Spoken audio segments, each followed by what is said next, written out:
Assalamualaikum warahmatullahi wabarakatuh. Bismillahirrahmanirrahim. Wabihi nasta'in wa ala umuruddin waddin.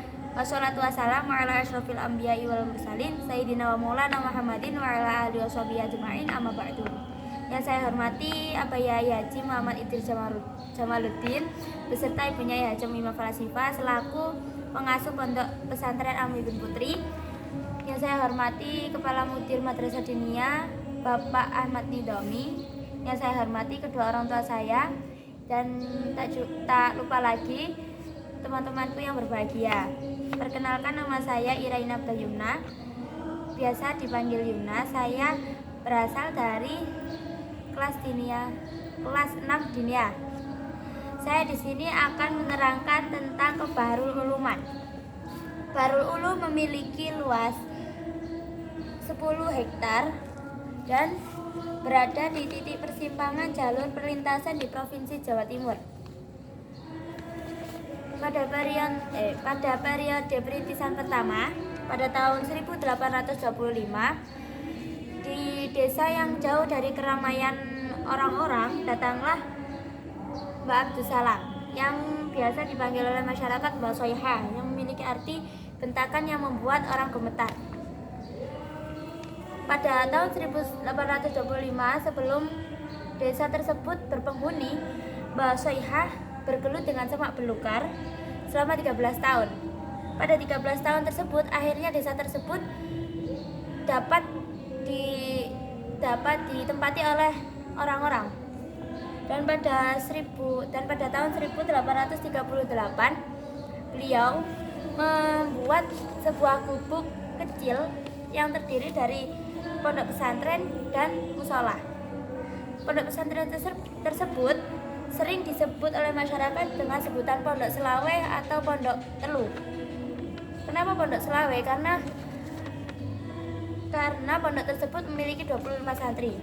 Kalau pondok Telu karena memiliki 3 gedung yang terdiri dari syariat, thariqat, dan kanuragan. Pada periode perintisan kedua, setelah Mbak Soiha berumur lanjut, Mbak Soiha memanggil kedua menantunya yang bernama Mbak Usman dan Mbak Said untuk meneruskan pondok pesantrennya. Mbak Usman memegang pondok pesantren thariqat yang berada di sebelah barat Sungai Gedang, dan Mbak Said mendirikan pondok pesantren yang berada di sebelah timur Sungai Gedang. Pondok Mbak Usman lebih sering disebut dengan pondok thariqat, dan pondoknya Mbak Said lebih dikenal dengan pondok syariat. Pada periode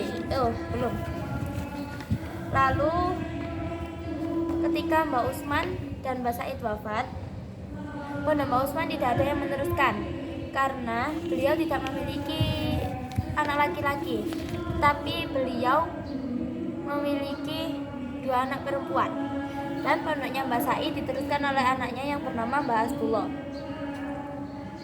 Karena pondok Mbak Usman tidak ada yang meneruskan, akhirnya setengah dari pondok Mbak Usman ini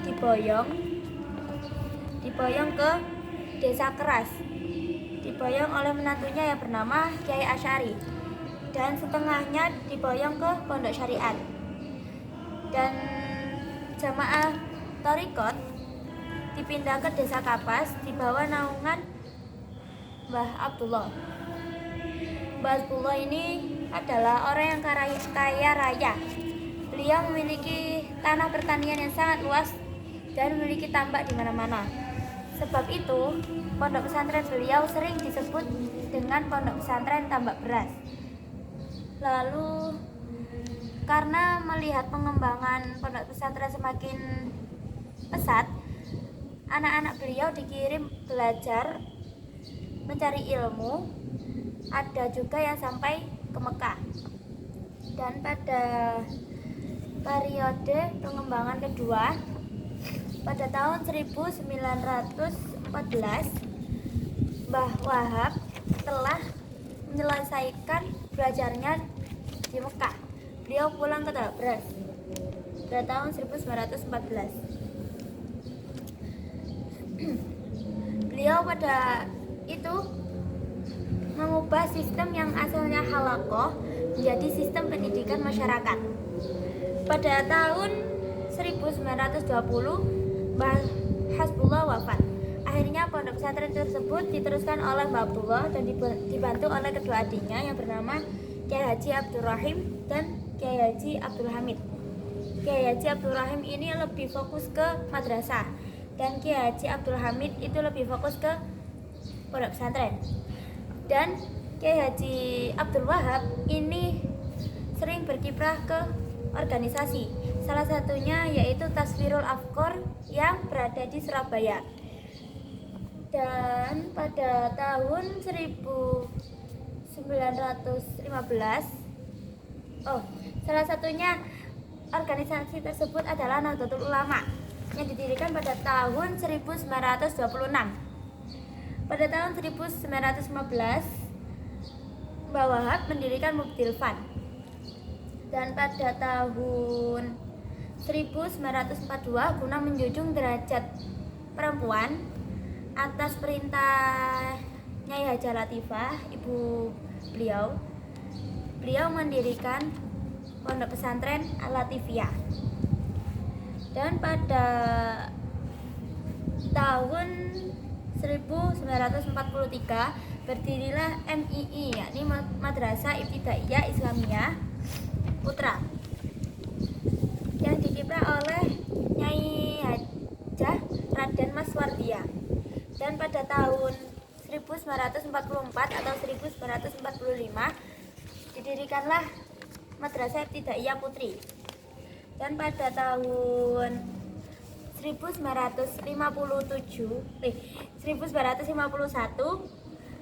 dibangun Al-Fatimiyah. Pada tahun 1956 berdirilah Madrasah Mu'allimin Mu'allimat 4 tahun. Dan pada tanggal 29 Desember 1971 Mbah Wahab pulang ke rahmatullah. Dan pondok pesantren tersebut diteruskan oleh Kiai Haji Abdul Fattah. Kiai Haji Abdul Fattah memberikan pondok MMA kepada Kiai Haji Ahmad Al-Fatih.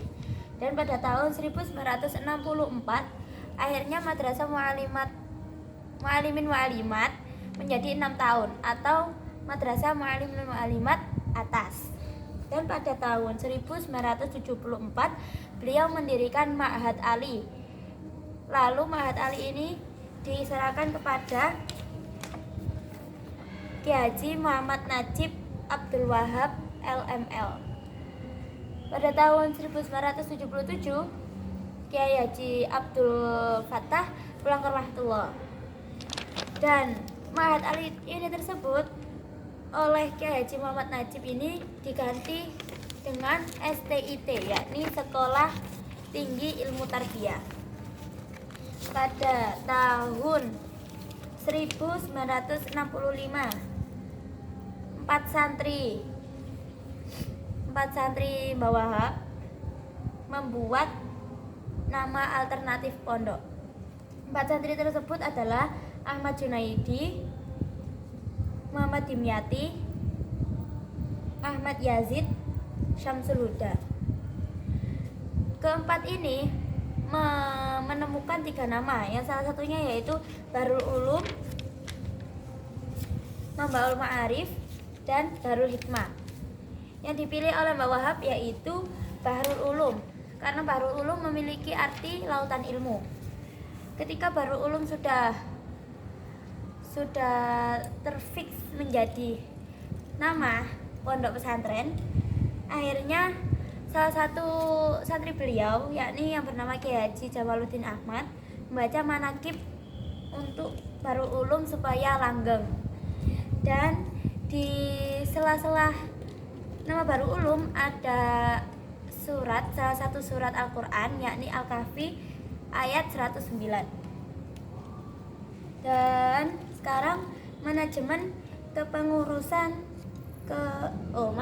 kepengasuhan kolektif ada 3. Yang pertama majelis pengasuh, yang kedua pengurus yayasan, Yang ketiga, Dewan Pengawas.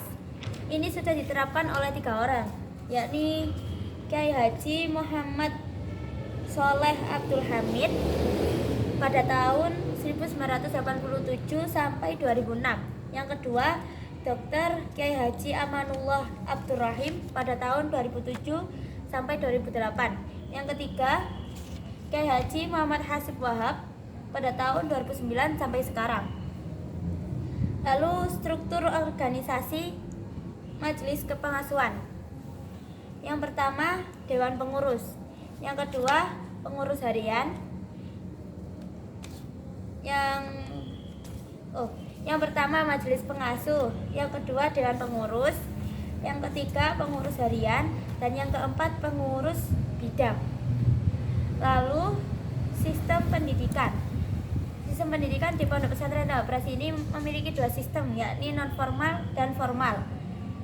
Formal itu seperti diniyah, dan non formal itu seperti madrasah, dan non formal seperti diniyah. Sudah, sekian dari saya. Wassalamualaikum warahmatullahi wabarakatuh.